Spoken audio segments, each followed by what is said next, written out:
morning. Welcome to this week's episode of In Conversation. This week, we're actually going to turn the tables on your usual presenter, Phil Jackman. And I'm going to do the interviewing. So, good morning, Phil. How are you?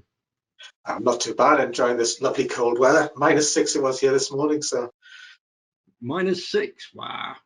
Okay. Last time we spoke, we heard from you properly. Was the run up to the 2020 Cyberfest. How did that go in the end?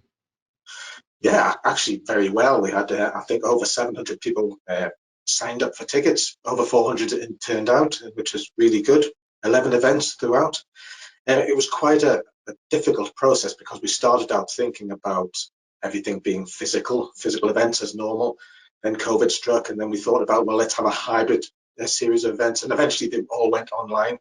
So that was quite a challenge, and one I think we rose to very interesting topics, very different.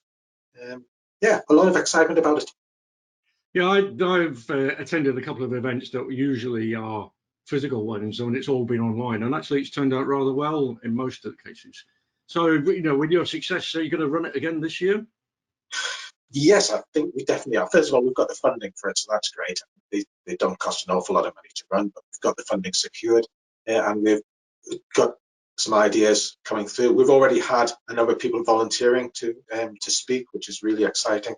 And so we're putting the plans together, and we're going to announce those perhaps the beginning of March, just to say, please, can you get in touch if you want to get involved. So these are the kind of ideas that we've got, and we're looking for speakers and ultimately sponsors if people are interested. I think though, Robert, just having it online actually gives us a different dimension. We can record it, we can replay it, we can edit it, I suppose, and create highlights. So it gives us that different edge.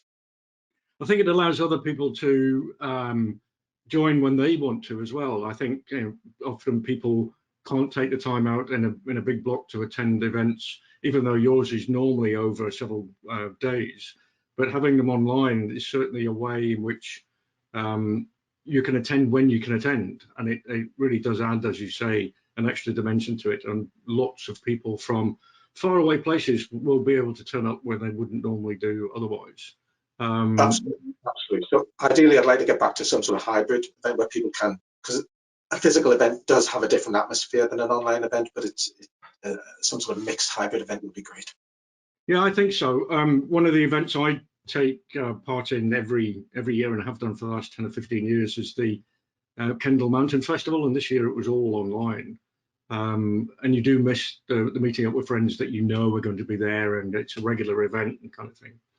I understand that you're trying to extend the reach of what you're doing. Talking to the Scotland cluster, what's that all about? Yeah, so we've got a number of events that we're planning for the rest of the year. So I'm currently doing some work with DCMS on skills and trying to understand the disconnect between people trying to employ cybersecurity experts and people trying to get employed. There seems to be something wrong with that. But also, I'm doing some work as part of the UK cyber clusters, trying to work with the other clusters across the country to form a sort of concerted effort to build UK PLC in terms of cybersecurity and be part of that picture. So there's an opportunity to work with Scotland as part of Scotland Cyber Week, which is the 23rd, 24th of Feb, that week. And so we're doing an event with them around why bother with clusters, what's important about clusters. It gives us an opportunity to talk about why businesses should get involved. They're also going to help us with an event across the borders in Cyberfest this year. This is one of the things that we're talking about. So it's a great opportunity, I think, to build a rapport and share experience and build upon each other's opportunities. And that sounds great. I think the more we share experience, the better we'll become, I think, in many respects. Of the other CyberNorth's objectives are to support existing security businesses, particularly in the Northeast, as far as you're concerned. How's that going? I would say of the three objectives that we're working on, that's the one that we've made least progress on. We were hoping to now have some sort of tool that helps businesses to collaborate. That's proved quite difficult to get up and running, but we'll pivot, as they say. But we had a meeting, had an event early on in January. We got as many people from the industry together as possible, and they sent some clear messages to us. One, they want more engagement with each other, the opportunity to come together, to collaborate and share information and be part of that community. And so that's, I think, will be some of the events that we're going to do throughout the year. Greater opportunity for the industry actually itself to come together and say, I'm looking for this, or how do we buy better, et cetera, et cetera. So there's some clear messages that have come out of that, but we've got more work to do on that. I think it's one of those things, establishing collaborative projects, it's really quite an art, a difficult thing. I did a lot of work with DG13 in the old days, pulling together multinational collaborative projects, and that was a skill that needs honing, really, to try and create a sort of collaborative environment with honest brokers, as well as people being able to see their own objectives being carried out without seeing everybody else's competition. So it's a challenge I recognise. So.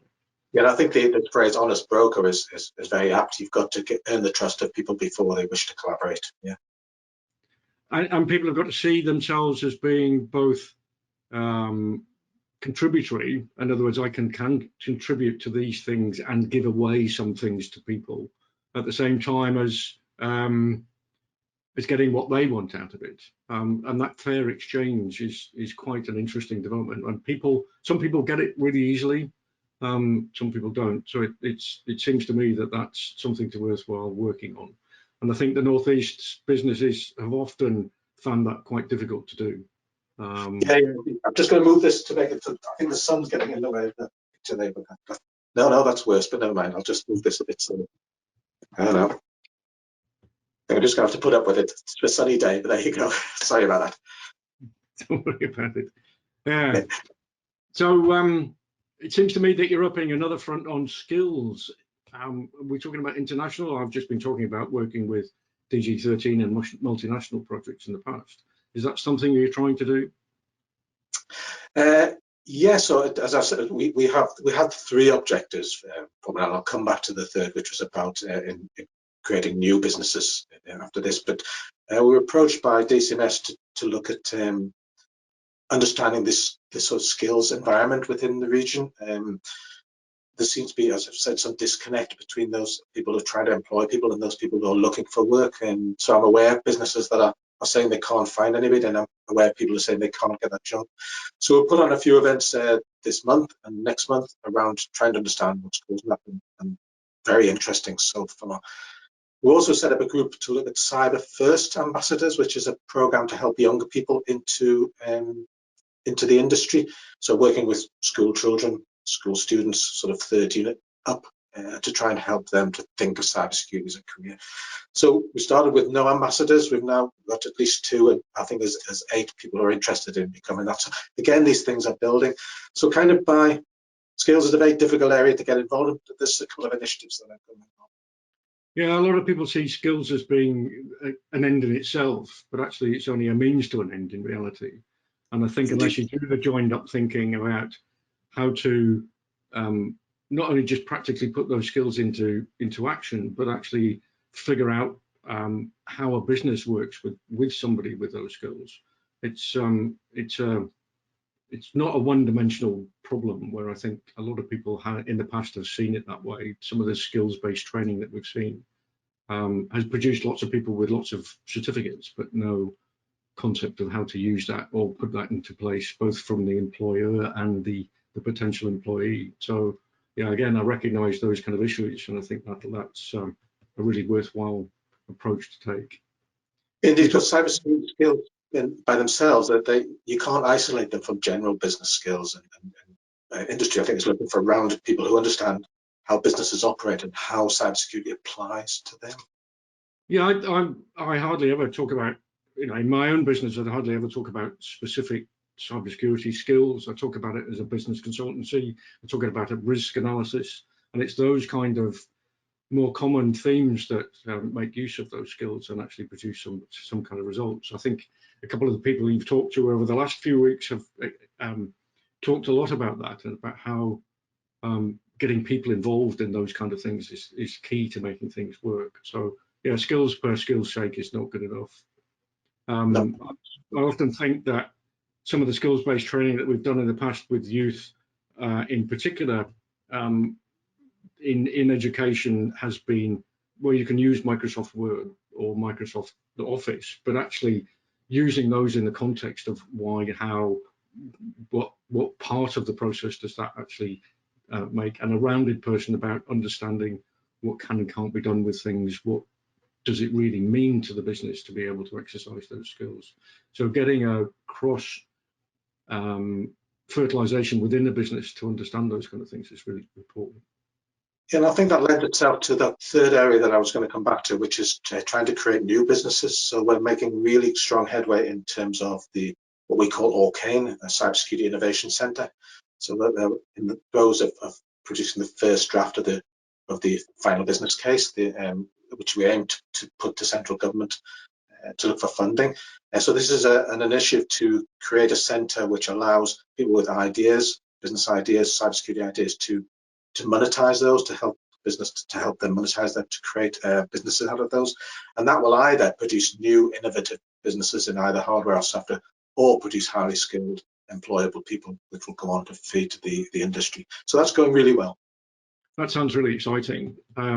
So how do you see this year panning out in reality? We're still in lockdown, and that doesn't look as though it's going to release us very soon. And I think a continuing feeling that some set of hybrid living is going to be necessary to continue life. The new normal. The good news is that the Northeast tech industry is doing very well, better than most sectors and better than many tech sectors across the UK. Cybersecurity has a big role to play in that. So I think the future, although very difficult, is bright for us. I think we're concentrating on online first as opposed to physical first, and hopefully move to some sort of hybrid as the law or the regulations allow, and we'll see how it goes. So I'm optimistic. I think we've got a huge amount of work to do. There's huge opportunity, but we're being taken much more seriously by the other national players, and I think that's a great step forward. What's your own personal focus going to be?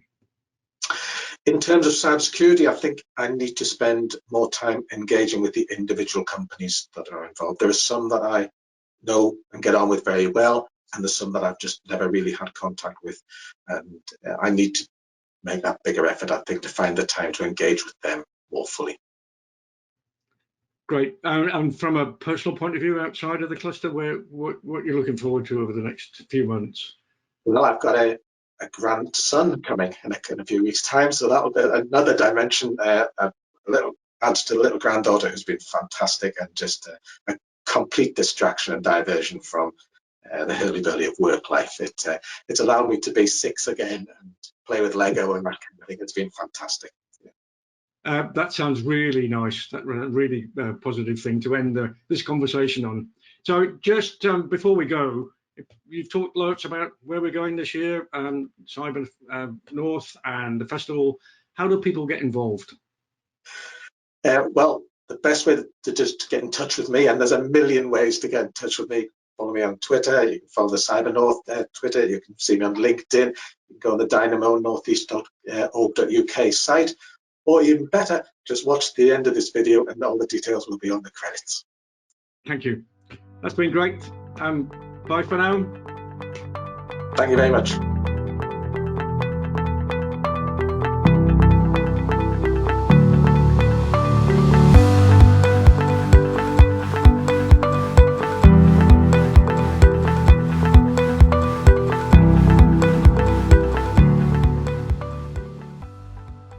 That was In Conversation with Phil Jackman, lead for CyberNorth.